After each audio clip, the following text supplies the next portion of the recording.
Le patrimoine ici, pour moi, c'est un ensemble de valeurs, de repères, et pour ceux qui vivent maintenant et ceux qui viendront après, et même pour le monde, parce que je trouve que c'est c'est un niveau de connaissance qui est venu d'une certaine évolution et dont le monde entier mérite de profiter, tout comme nous profitons des connaissances du monde entier en termes de construction.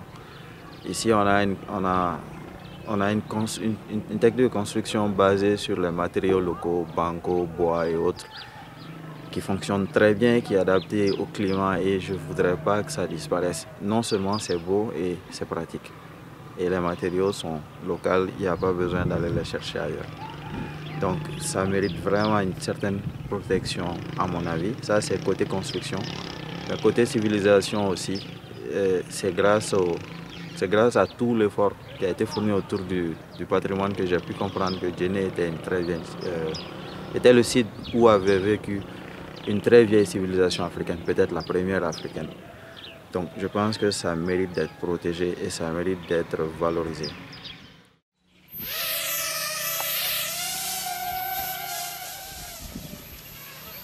La formation a d'abord consisté à nous permettre de rentrer en contact avec des drones d'entraînement, des drones de formation, des petits drones qui étaient très difficiles à manipuler, qui quasiment s'écrasaient à tous les coups durant les premiers vols.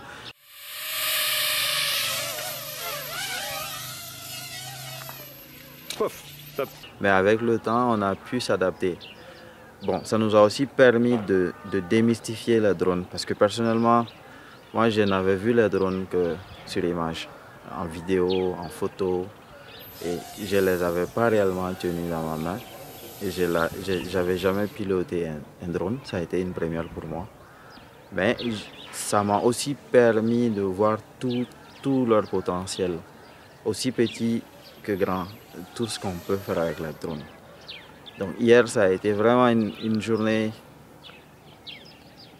qui équivaut presque à une semaine de formation. J'ai beaucoup appris et j'ai vraiment apprécié ce travail qu'on a eu à faire avec vous, Axel et autres. Et pour l'avenir? Donc pour l'avenir de Djenné, je pense qu'il faudra aussi mettre en avant les nouvelles technologies pour avoir la possibilité de suivre et d'évaluer l'évolution des choses dans tous les domaines, que ce soit en archéologie, que ce soit en termes de patrimoine, en termes de protection, en termes d'agriculture, en termes de construction.